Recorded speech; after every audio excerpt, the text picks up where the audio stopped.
everyone, let's complete our previous year paper of UGC NET to 2025 जून। तो हम लोगों ने 75 क्वेश्चंस को कवर किया नेट जून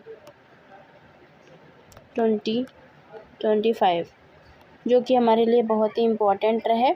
और अभी हम करेंगे 76 से। तो चलिए शुरू करते हैं। हमारा इसमें पहला क्वेश्चन जो है वो कह रहा है कि among the following tribes which one practice fraternal polyandry. तो फ्रैटर्नल पॉलीएंड्री को पूछ रहा है किस में पाई जाती है। तो वो है इरुला, भील, संथाल या फिर टोडा में।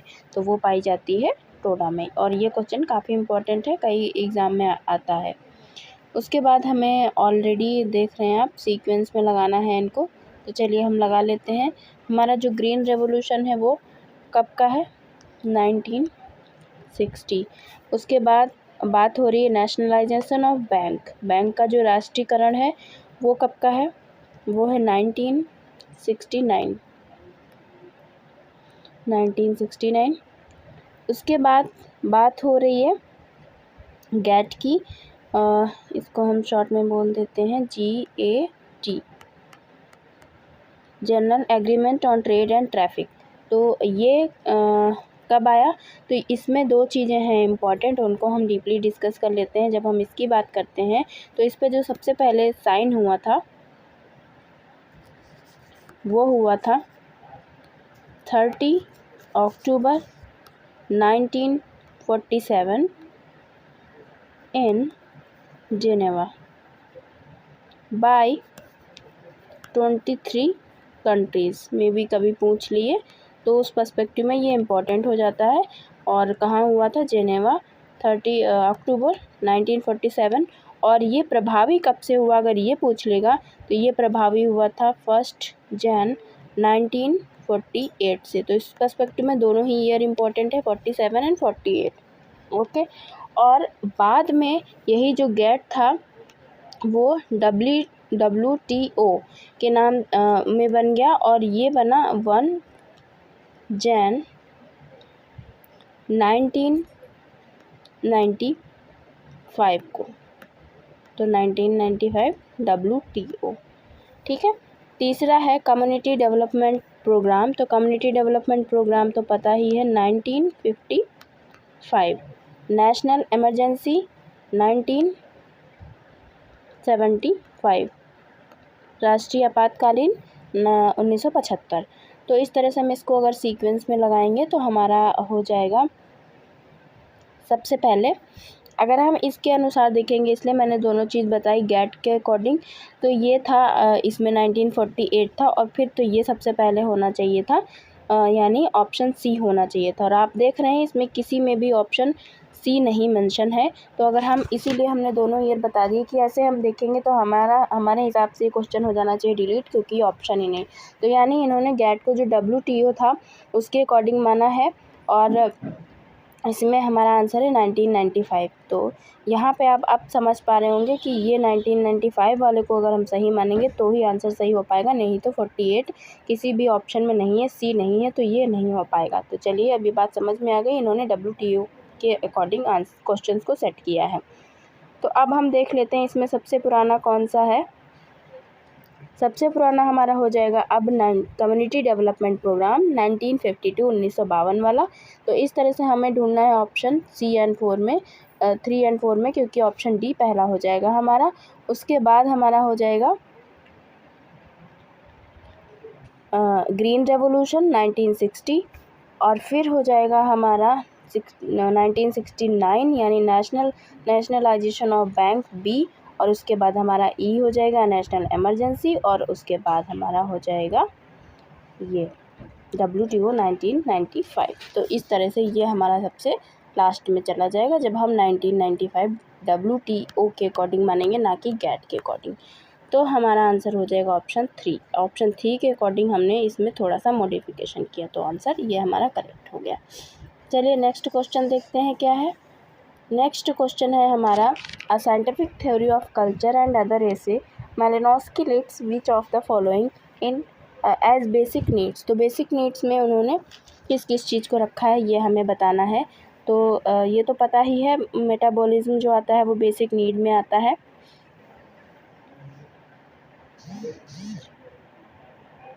और बॉडी कंफर्ट भी उसी में आता है। उसके बाद आता है हाइजीन, मूवमेंट, शेल्टर। तो इसमें हो जाएगा मूवमेंट।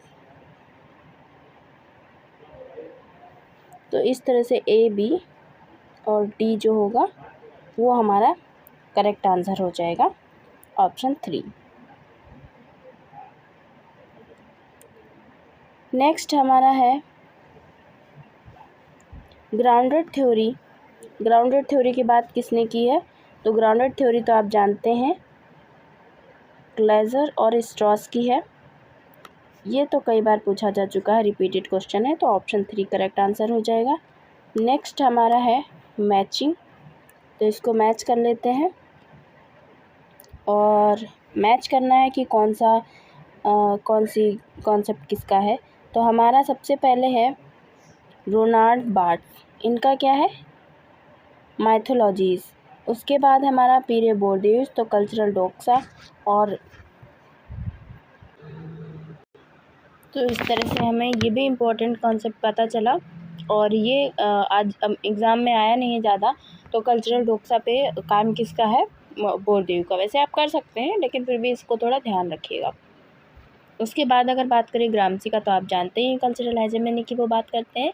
और फिर है रेमंड विलियम्स। तो उनकी बुक है द लॉन्ग रेवोल्यूशन। ये थोड़ा यूनिक बुक है और ये अभी तक नहीं पूछी गई है, तो आपको जो लर्न करना है वो इस बुक को ना, लॉन्ग रेवोल्यूशन, लंबी क्रांति, रेमंड विलियम्स। ठीक है, तो ये आपको नहीं भूलना है, क्योंकि इनका नाम भी थोड़ा लंबा जा रहा है, रेमंड विलियम्स, और इस तरह से लंबी क्रांति से आपको जोड़ देना है इसमें।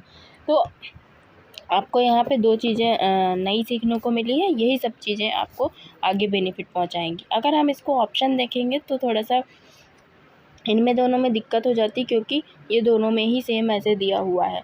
अगर आप देखेंगे सेकंड थर्ड नंबर पे सी से 4 है, तो सी से 4 किसी में भी मैच नहीं है। और एंटोनियो ग्राम्सी का हेजेमनी तो सभी को पता ही होगा, तो हम सी को 4 से मैच कर लेंगे और हमारा आंसर जो है बहुत ही आसानी से निकल आएगा। और आई होप ये सभी का सही हो गया होगा। तो बहुत ही अच्छा इन्होंने मैचिंग बनाया था। तो इस तरह से इस क्वेश्चन में किसी को दिक्कत नहीं हुई होगी। आपका काम है लॉन्ग रेवोल्यूशन को लर्न करना, रेमंड विलियम्स की। और कल्चरल डोक्सा अगर नहीं पता है तो, और अगर मैथोलॉजी नहीं पता है तो वो भी लर्न करना, रोनाल्ड बार्थ का। नेक्स्ट है जो ट्रोचिम डोनेली थे, उनके अकॉर्डिंग जो क्रोनोलॉजिकल सीक्वेंस लगाना है, alternative criteria for judging qualitative research. तो इनके अकॉर्डिंग जो गुणात्मक शोध है उसको परखने के लिए जो भी वैकल्पिक मानदंड दिए हैं उनको आप क्रोनोलॉजिकल ऑर्डर में आप लगाएं। तो चलिए लगा लेते हैं। इसमें हमारा पहला क्या हो जाएगा? क्रेडिबिलिटी हमारा फर्स्ट नंबर पे आएगा।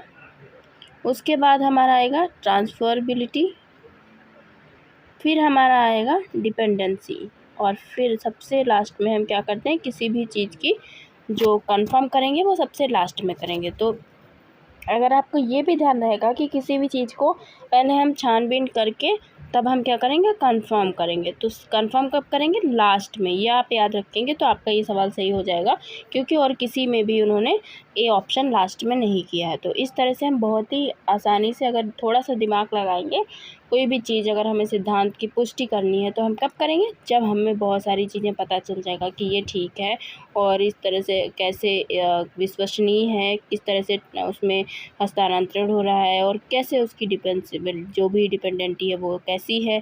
तो इस तरह से हम जब चीज़ें कर लेंगे तो लास्ट में हम क्या करेंगे, उसको कंफर्म कर देंगे। तो हमारा ऑप्शन हो जाएगा 4 करेक्ट। उसके बाद हमारा है जो फिर हमें लगाना है सीक्वेंस में, और ये कुछ हैं वो पॉलिसीज़ जिनको हम देख लें कौन कौन सी हैं। तो पहले हमारी जो है वो है प्रधानमंत्री मत्स्य संपदा योजना। तो ये वाली कब बनी है? ये बनी है 10 सितंबर 2020। और उसके बाद है पीएम किसान योजना। पीएम किसान योजना कब बनी? ये बनी है 24 फेब। मैं इस साइड नोट कर दूं ताकि आपको आसानी से दिखता है। प्रधानमंत्री मत्स्य संपदा योजना कब बनी? 10 सितंबर 2020। उसके बाद पीएम किसान योजना कब बनी? 24 फेब 2019। तो ये 19 में बनी, ये 20 में बनी। सॉइल हेल्थ कार्ड स्कीम जो है, मृदा स्वास्थ्य कार्ड योजना, वो कब बनी? 19 फरवरी 2015 को। तो सॉइल हेल्थ कार्ड स्कीम कब बनी? 19 फरवरी 2015। एग्रीकल्चरल क्रेडिट कार्ड, जो कृषि ऋण किसान कार्ड था, वो कब बना है? अगस्त 1998। उसके बाद जो है परंपरागत कृषि योजना, वो कब बनी है? वो बनी है अक्टूबर 2015। तो ये हैं इन जो भी ये स्कीम है उनके ईयर्स, और इनके लर्न करना पड़ेगा क्योंकि हर एग्ज़ाम में आप देखते ही हैं स्कीम तो ज़रूर पूछी जा रही हैं। अब नई नई स्कीम आती हैं, तो आप कोशिश करिए जितनी भी स्कीम आपको किसी प्रीवियस ईयर पेपर में मिले उनको आप लर्न कर लीजिए, क्योंकि सारी तो आप नहीं कर सकते, लेकिन जो आती हैं वो आप टारगेट करिए कि वो हमें भूलना नहीं है। तो चलिए हम इसको मैच कर लेते हैं, क्रोनोलॉजिकल ऑर्डर में लगा लेते हैं। और इसमें हमारी सबसे पहले हो जाएगी एग्रीकल्चरल क्रेडिट जो है वो वाली। क्यों? क्योंकि वो है हमारी 1998 की सबसे पुरानी। तो हमने देख लिया ऑप्शन 3 और 4 में हमारा डी जो है वो 2 में है, तो इसी में से हमको ढूंढना है। उसके बाद हमारा है सॉइल हेल्थ कार्ड स्कीम, क्योंकि 2015 की तो 2 स्कीम है, एक है अक्टूबर की और एक है फेब की। तो फेब वाली पहले हो जाएगी क्योंकि जो सॉइल हेल्थ स्कीम थी वो हमारी फेब की है। तो हमारा अभी भी हमको वही 2 मिले ही हैं। उसके बाद हम देखेंगे अक्टूबर, उसके बाद 2015 वाली तुरंत उसके बाद वाली कर देंगे क्योंकि वो दोनों ही थी, तो परंपरागत वाली। और अब हमें मिल गया इसका आंसर। उसके बाद पीएम किसान योजना जो कि 2019 की है। फिर प्रधानमंत्री मत्स्य योजना सबसे लेटेस्ट है 2020 की। तो प्रधानमंत्री मत्स्य योजना कब की है? 2020 की। तो आपको ध्यान रखना है कि जो किसान क्रेडिट कार्ड था वो सबसे पुराना है 1998 का। और क्रेडिट कार्ड मिलने के बाद क्या हुआ? उसने मत्स्य पालन खोलना शुरू किया, किसमें? 2020 में। तो 1998 से लेकर 2020 तक का ये टेन्योर रहा। इस तरह से आप कुछ करके ट्रिक बनाएंगे तो अगर यही क्वेश्चन सेम रिपीट होता है तो आपका क्वेश्चन सही करने में ज़्यादा आपको आसानी मिलेगी। ठीक है, तो जो किसान क्रेडिट कार्ड होगा 1998 होगा, और मत्स्य वाले जो होगा वो 2020 होगा, ये भूलना नहीं है। और 2015 की 2 स्कीमें हैं, एक सॉइल हेल्थ वाली और एक परंपरागत वाली। सॉइल हेल्थ फरवरी की है लेकिन परंपरागत वाली अक्टूबर की है। ठीक है, तो अक्टूबर वो उस टाइम पे जो परंपरागत हमारा फेस्टिवल होगा वो मनाएंगे, ऐसे करके रिलेट करेंगे तो आप आसानी से इसको याद कर लेंगे। नेक्स्ट हमारा है कुछ न्यू रिलीजियस मूवमेंट हैं, उनको हमें देखना है कि उनका कारण कौन है। नए धार्मिक आंदोलन जो हो रहे हैं वो उनका विकास किन कारण की वजह से हो रहा है, तो ये हमें देखना है। तो इसका विकास क्यों हो रहा है? मुख्य धारा के जो धर्म है उनका पुनरुत्थान, बढ़ती आर्थिक असमानताएं, बढ़ती धर्मनिरपेक्षता, सूचना और ज्ञान का उदय।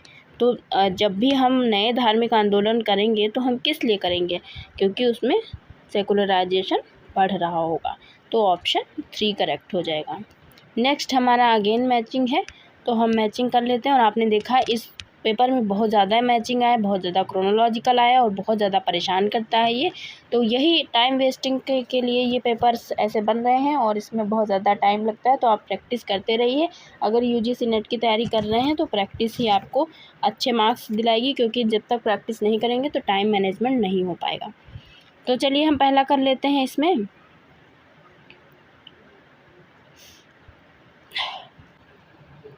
और पहले नंबर पे हमारा है द वैल्यू प्रोपोजिशन।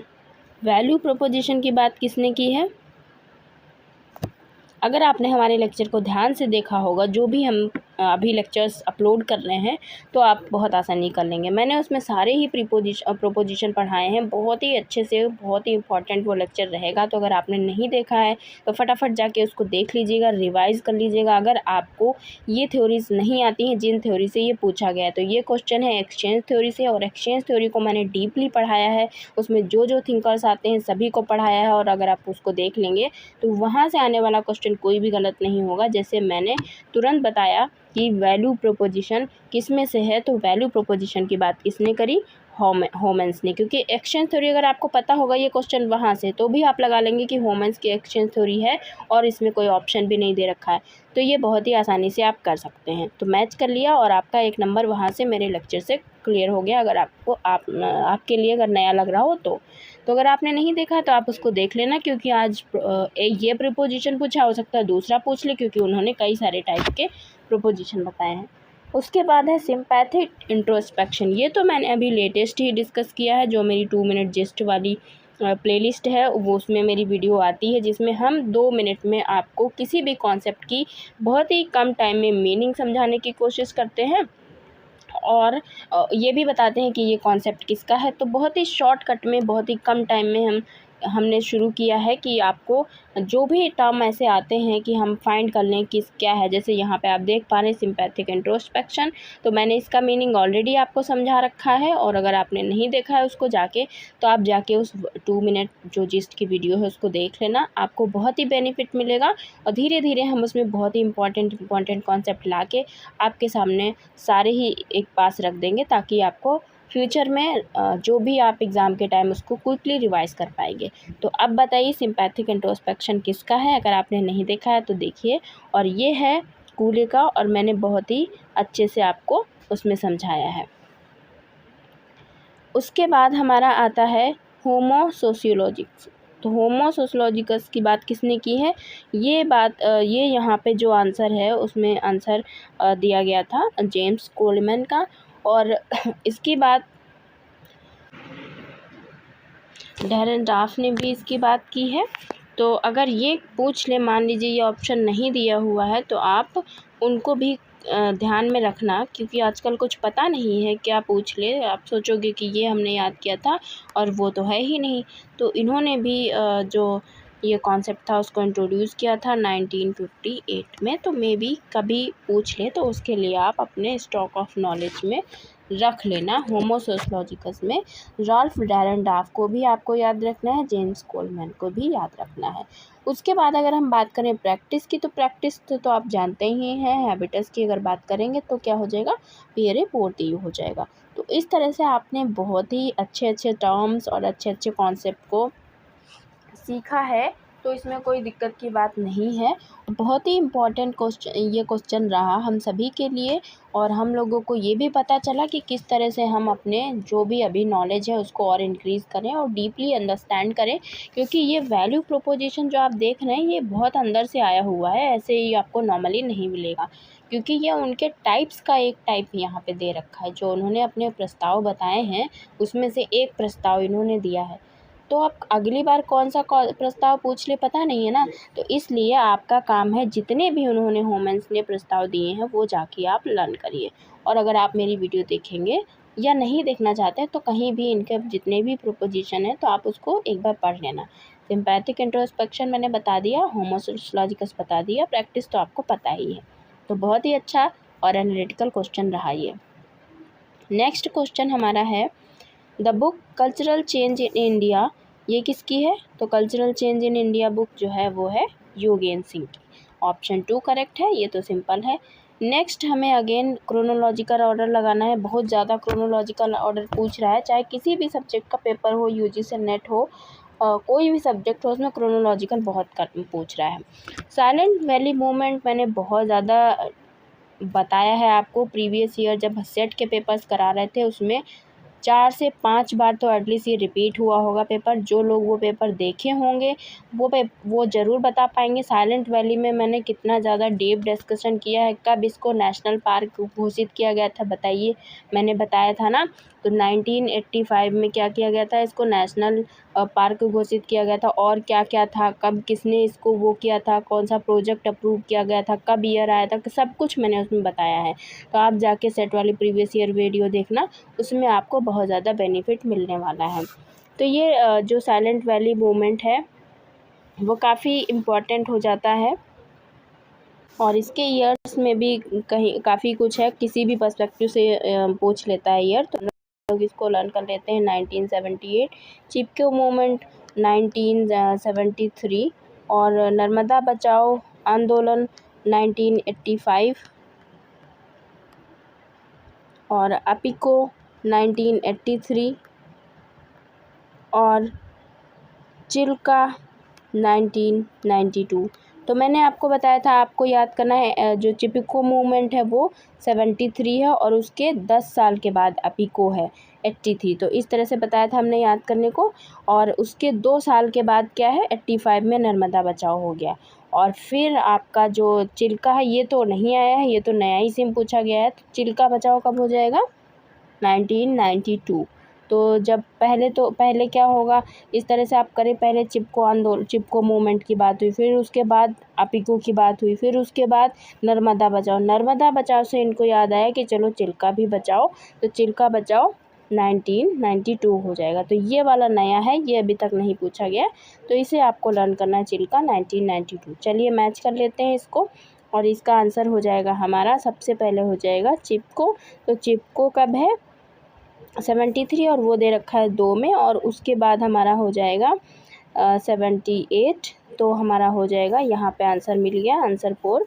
और फिर हमारा हो जाएगा अपिको 83 और फिर हमारा होगा नर्मदा बचाओ 85, उसके बाद होगा वो 1992 चिल्का। ठीक है, तो इसे लर्न कर लेना। चलिए नेक्स्ट है, फिर हमें क्रोनोलॉजिकल ऑर्डर में लगाना है। तो ये तो क्वेश्चन जो है हमारा जीएस का क्वेश्चन है, जीएस के पर्सपेक्टिव में काफ़ी काम आने वाला है। तो चलिए लगा लेते हैं। क्योटो प्रोटोकॉल जो है वो 1997, उसके बाद कोपेनहेगन जो है समिट वो 2009, अर्थ समिट 1992 और यूनाइटेड नेशंस इन्वायरमेंट प्रोग्राम 1972। तो इस तरह से हमारा जो आंसर बनेगा वो बनेगा सबसे पहले 1972 यानी ऑप्शन डी। ऑप्शन डी हमें दिख रहा है 2 में। उसके बाद हमारा हो जाएगा अर्थ समिट एट रियो 1992 और हमें आंसर मिल गया। उसके बाद हो जाएगा क्योटो 1997 और फिर हो जाएगा कोपेनहेगन जो हमारा है वो सबसे लेटेस्ट है क्योंकि वो 2009 का है। तो हमारा ऑप्शन हो जाएगा ऑप्शन 3 करेक्ट आंसर। और ये क्वेश्चन भी, इसमें से 2-3 चीज़ें आपको याद करनी है। क्योटो प्रोटोकॉल तो याद होगा 1997, कोपेनहेगन वाला अभी तक नहीं पूछा। कोपेनहेगन आप लर्न कर लेना 2009, अर्थ समिट 1992 और यूनाइटेड नेशन इन्वायरमेंट प्रोग्राम 1972। तो आपको 2 लर्न करने हैं इसमें, कोपेनहेगन 2009 और ये वाला नहीं, बस एक ही इम्पोर्टेंट है। अगर आपको ये लर्न नहीं है तो ये लर्न कर लेना, बाकी कोपेनहेगन को लर्न करना है 2009। ठीक है, चलिए नेक्स्ट हम करते हैं, वो है जो हेबरमास के बुक्स हैं उनको क्रोनोलॉजिकल ऑर्डर लगाना है। कितना क्रोनोलॉजिकल पूछेंगे पता है नहीं, तो चलिए लगा लेते हैं। बुक्स याद करो, उनके साथ ही उनके ईयर्स भी याद करो। लेजिटिमेशन क्राइसिस बुक कब पब्लिश हुई, 1973 को। नॉलेज एंड इंटरेस्ट कब पब्लिश हुई, 1968 को। थ्योरी ऑफ कम्युनिकेटिव एक्शन कब पब्लिश हुई, 1981 को। और communication and evolution of society book publish हुई 1976 को। तो ईयर्स ज़रूर लर्न कर लेना। अब जब भी बुक्स को लर्न करना उसके साथ ईयर्स लर्न कर लेना। बाकी अगर आपको ये भी पता रहेगा कि इनका पहले काम था कौन सा सबसे, तो भी आप बहुत आसानी से आंसर को कर लेंगे।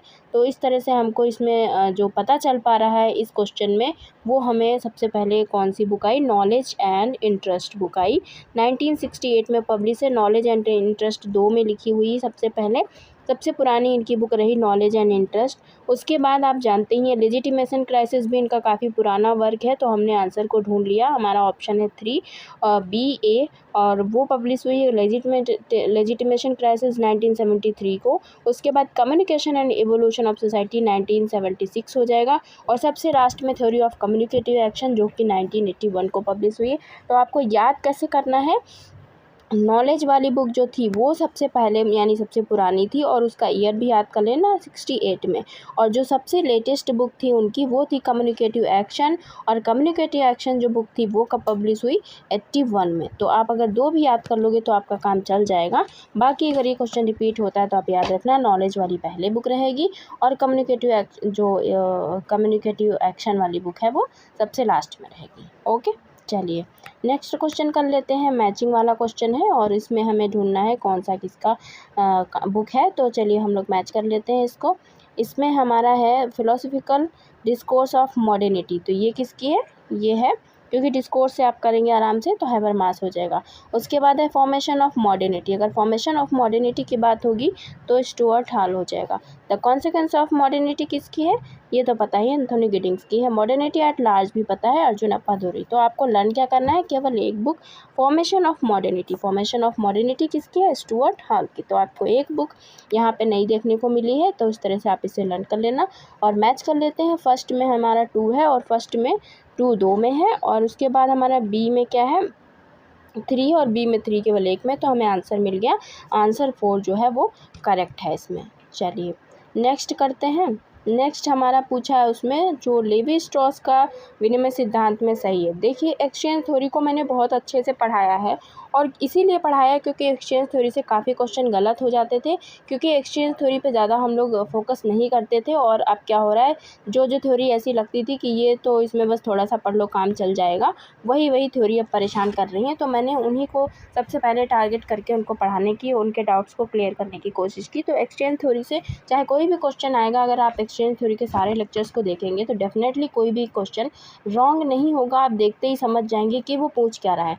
चलिए मैं बताती हूँ आपको कैसे आपको आपका बेनिफिट होगा। जैसे इसमें क्या पूछ रहा है, कौन सा सही है, तो वो पूछ रहा है कौन सा सही है, वो आपको ढूंढना है। तो पहले इसमें लिखा हुआ विनिमय को सामाजिक संरचना को एकीकृत करने के कार्यों के संदर्भ में देखा जाना चाहिए। उसमें मैंने स्ट्रॉस के आइडियाज़ को बहुत शॉर्टकट में बताया, जिस पार्ट में मैंने फ्रेजर और मेलिनोव्स्की, स्ट्रॉस, मार्शल मॉस इन सब को जब बताया है तो मैंने उसमें शॉर्टकट में समझाया है कि ये लोग किसको फोकस में रखते हैं। तो जो लेवी स्ट्रॉस है उन्होंने स्ट्रक्चर की बात की है, अगर आप देखेंगे तो बहुत ही स्टार्टिंग में ही मैंने बोल दिया है किसने किसको बताया है, और लास्ट में जब कंक्लूड किया तो भी मैंने सबको एक एक वर्ड में बताया है कि किसमें क्या मेन की पॉइंट है। तो किसी को भी अगर एक्सचेंज थ्योरी में कोई डाउट होता है या उनका थोड़ा सा पोर्शन वीक है तो वहाँ से जाके अपने नॉलेज को वो इन्हेंस कर सकते हैं। चलिए तो फिर हम लोग देखते हैं इसमें कौन सा सही है। तो उन्होंने संरचना को तो देखा ही, मैंने बताया ना स्ट्रक्चर पे उन्होंने फोकस किया, तो पहला तो सही हो जाएगा। फिर विनिमय की जो मनोवैज्ञानिक व्याख्याओं को खारिज करते हैं, साइकोलॉजिकल जो भी अजम्पशंस थे उनको वो नहीं मानते हैं, क्योंकि संरचना को उन्होंने माना तो ये बात भी सही हो गई। उपयोगितावादियों का समर्थन किया, नो, उन्होंने, यही तो मैंने उसमें डिफरेंस बताया था।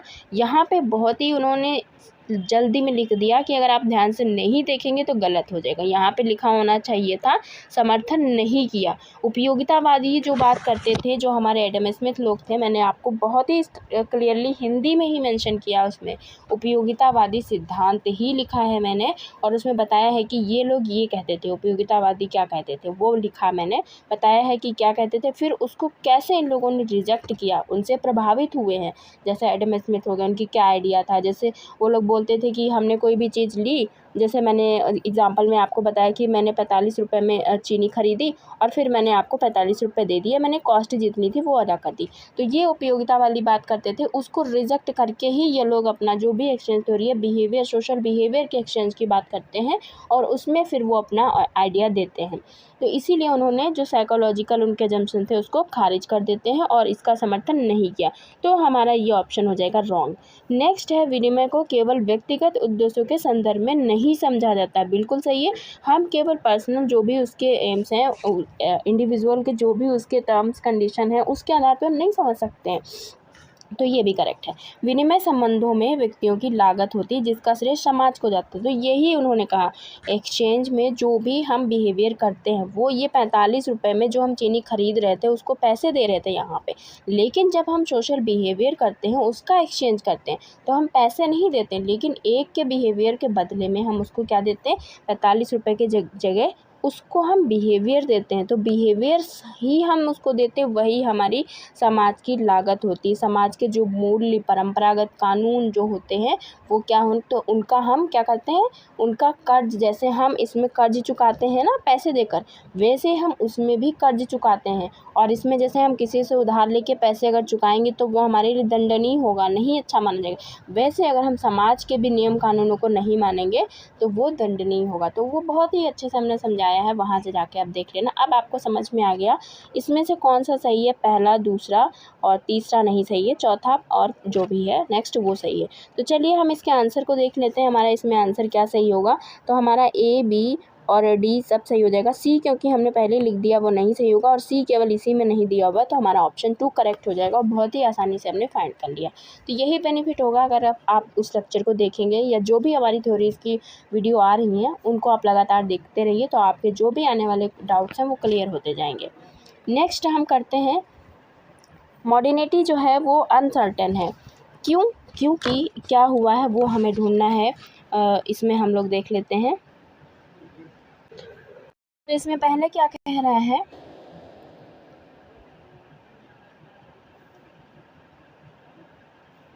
ये मैंने यहाँ पे मेंशन कर दिया है ए वाला। यह कुछ क्षेत्रों और जीवन के तरीकों की समग्र कठोरता को कम करता है। तो बेसिकली जो मॉडर्निटी है तो कठोरता को तो कम करता ही है, तथापि साथ ही बड़े पैमाने पर नए जोखिम मापदंडों को भी प्रस्तुत करता है। तो ये बिल्कुल सही है। दूसरा वाला है, पिछले युगों के लिए पूरी तरह अज्ञात होता है, तो बिल्कुल हम अननोन होता है, ये भी ठीक है। उसके बाद हमारा सी नंबर पे जो है वो लिखा हुआ है, अपार शक्ति का एक बेकाबू इंजन है जिसे हम कुछ हद तक चला सकते हैं लेकिन साथ ही हमारे नियंत्रण से बाहर निकलने की धमकी भी देता है। तो बेकाबू इंजन तो है ही, लेकिन हम चला सकते हैं पर फिर भी वो हमारे कंट्रोल से थोड़ा बाहर निकलने की धमकी भी देता है, तो ये भी ठीक है। उसके बाद हमारा डी नंबर पे है, यह यात्रा पूरी तरह से अलाभकारी नहीं है। तो पूरी तरह से ना, ये अनप्लीजेंट और अनबर्डनिंग जो होती है वो नहीं है, तो ये भी हमारा ठीक है। लेकिन जब तक आधुनिकता की संस्थाएं कायम है हम यात्रा के मार्ग गति को पूरी तरह से नियंत्रित कर सकते हैं। तो क्या हम पूरी तरह से उसको नियंत्रित कर सकते हैं? आप देखो यहीं पे दिया हुआ पूरी तरह से तो हम कंट्रोल नहीं कर सकते ना, क्योंकि यहीं लिख दिया नियंत्रण से बाहर। तो ऑप्शन ई जो होगा वो हमारा करेक्ट नहीं होगा।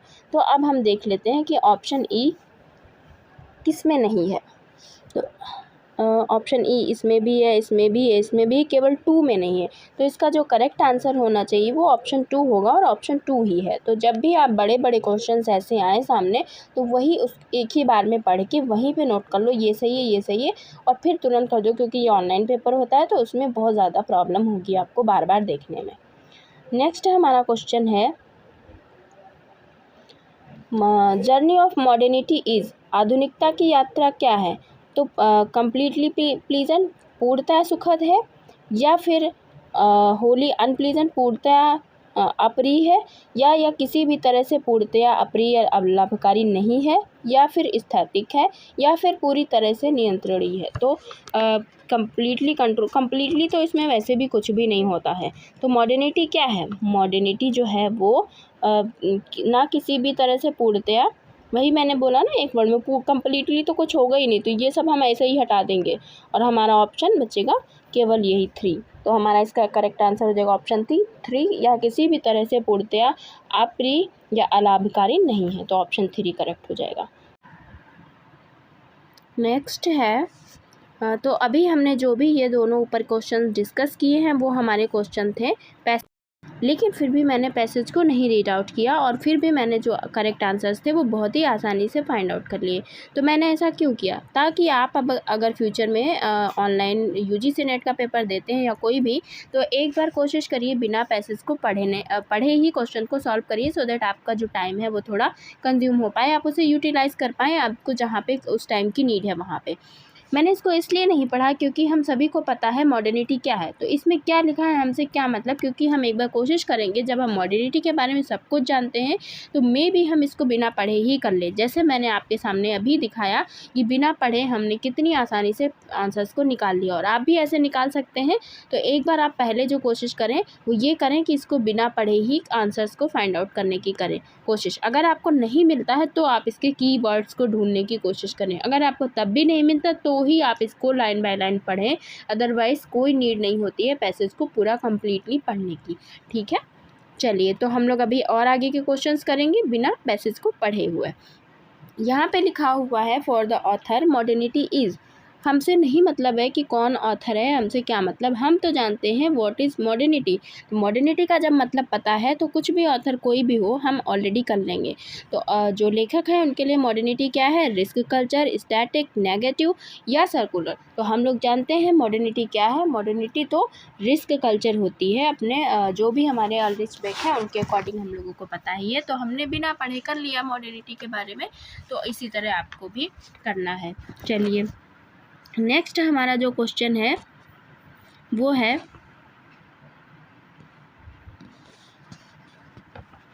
Modernity is called as, modernity को क्या कहा जाता है, तो मॉडर्निटी को हम कहते हैं eternal, Jagannath, static, journey of certainty. तो हम कहते हैं उसको जगन्नाथ। किसने कहा है मॉडर्निटी को जगन्नाथ, एंथोनी गिडिंग्स ने, आपको पता ही है। तो हमने बहुत ही आसानी से कर लिया, जिसको रथ भी कह सकते हैं। तो हम इस तरह से बिना पैसेज को पढ़े ही आंसर्स को कर ले रहे हैं। नेक्स्ट हमारा है जो भी आम लोग हैं और विशेषज्ञ दोनों के लिए ही अपने सामाजिक विश्व को व्यवस्थित करने के लिए क्या ज़रूरी हो गया, technology, expertise, idea of risk या फिर प्रॉफिट। तो अभी हम लोग बात कर रहे थे रिस्क सोसाइटी की, तो अभी यहाँ पे क्या ज़रूरी हो गया है कि दोनों को ये पता होना चाहिए कि जो भी आइडिया ऑफ रिस्क है, रिस्क क्या है, क्या क्या हो सकता है, ये सब कुछ पता होना चाहिए। जो भी आम लोग हैं या फिर विशेषज्ञ हैं तो सोशल वर्क्स के बारे में ये जानकारी होनी चाहिए, तो जोखिम का विचार जो है वो पता होना चाहिए। नेक्स्ट हमारा जो है वो भी पैसेज है, लेकिन हम इस पैसेज को नहीं पढ़ेंगे, हम अभी फाइंड आउट करने की कोशिश करेंगे इसमें क्या कीवर्ड्स हैं और क्या है, क्योंकि ये जो क्वेश्चन है वो पूछ रहा है कि ये पैराग्राफ जो भी ऊपर दिया गया है उसमें विद्वान की सैद्धांतिक अवधारणा की पड़ताल करता है। तो मतलब थ्योरेटिकल कॉन्सेप्ट इसमें क्या है वो हमको देखना है, ये पैसेज किस जो भी बात कर रहा है उसकी बात किस विद्वान ने की। तो हम अब इसको पूरा रीड आउट नहीं करेंगे, हम देखते हैं अगर कोई कीवर्ड मिल जाता है तो शायद हम पहचान लें, क्योंकि इन सभी को तो हम जानते ही हैं इनकी आइडिया क्या है। तो चलिए देखते हैं क्या कि कोई कीवर्ड मिलता है। तो हमने देखा सबसे सेंटर में लिखा हुआ है विलेज सेक्सुअलिटी। हम फोकस करेंगे यहाँ सेक्सुअलिटी पे, क्योंकि सेक्सुअलिटी पे इसमें किसने बात की वो देखेंगे। और हमें कीवर्ड यहाँ पे नज़र आ रहा है medicine, knowledge and hospital. I think ये 3 कीवर्ड बहुत होंगे आपको आंसर्स फाइंड आउट करने के लिए, बहुत ही आसानी तरीके से आप देख पा रहे हैं। इसमें से क्या किसने बात की है, तो इसमें से फूको ने बात करी सेक्सुअलिटी की, हॉस्पिटल की जिसमें डिसिप्लिन एंड पनिश की बात करते हैं, बर्थ ऑफ क्लिनिक की बात करते हैं। तो हॉस्पिटल कैसे खुलेगा, बर्थ ऑफ क्लिनिक से। तो हमने कीवर्ड से बहुत ही आसानी से फाइंड कर लिया ये जो पैराग्राफ है वो किसके कॉन्सेप्ट पे बेस्ड है, फूको के। तो हमने देखो कितने कम टाइम में कर लिया, तो इसी तरह आपको भी वहाँ पे कम टाइम में आंसर्स को निकालना है। नेक्स्ट है यह गद्यांश बताता है कि आधुनिकता का प्रतिनिधित्व नीचे दी गई कुछ विशेषताओं द्वारा किया जाता है, यानी आपको modernity is represented by certain features. अब आपको देखना है कौन कौन से मॉडर्निटी के फीचर्स हैं। तो उसमें हमें फूको को भी ध्यान रखना है कि फूको ने कौन कौन सी मॉडर्निटी की विशेषताएं बताई हैं। तो control of sexuality, science and technology, self policing, self confession, किसकी उन्होंने बात की है वो हमें देखना है। तो उन्होंने जो बात की वो की है कामुकता पर नियंत्रण की, और साइंस एंड टेक्नोलॉजी की वो बात नहीं इतनी करते हैं, सेल्फ पॉलिसिंग की बात करते हैं और करते हैं आत्म स्वीकारोक्ति की। तो यहाँ पे हमारा आंसर हो जाएगा ए, सी एंड डी, यानी ऑप्शन 3 करेक्ट आंसर हो जाएगा। तो नेक्स्ट हमारा है, जो भी इसमें एक क्वेश्चन पूछ रहा है, what does and then according him to any crime they decided finally to make him into a pure object of medicine and knowledge, this statement in the paragraph refers to. तो ये जो है statement वो क्या बताता है वो हमें इसमें देखना है। तो इसमें ये क्या बता रहा है, और फिर उसे किसी भी अपराध से बरी करते हुए उन्होंने अंततः उसे मध्यस्थता और ज्ञान की एक शुद्ध वस्तु में बदलने का फैसला लिया। इस पैराग्राफ में ये कथन क्या बताता है, तो फिर उन्होंने क्या किया, उसको फिर से बदलने का फैसला किया। तो ये क्या बताएगा, objectification of the body, medicalisation of the body, politicalisation of the body, या डी ऑब्जेक्टिफाइंग द बॉडी। तो यहाँ पे इन्होंने ऑब्जेक्टिफिकेशन की बात करी, मेडिकल की बात की, पॉलिटिकल की बात की। जब ऑलरेडी ऑब्जेक्टिविटी की बात कर चुके हैं तो अब डी ऑब्जेक्टिविटी का कोई मतलब ही नहीं है। तो इसका मतलब ये है विसर्जित होना, ये नहीं होगा, ए बी सी हो जाएगा, और ए बी सी है हमारा ऑप्शन नंबर 1 पे। तो इस तरह से हमारा इसका करेक्ट आंसर हो जाएगा ऑप्शन 1 करेक्ट हो जाएगा। ठीक है, नेक्स्ट क्वेश्चन है हमारा, what is implied by the scholar through this passage. इस जो पैसेज है उसके द्वारा विद्वान क्या बताना चाहते हैं, तो वो बताना चाहते हैं absoluteness of truth, public gauge, normal and abnormal regime of truth.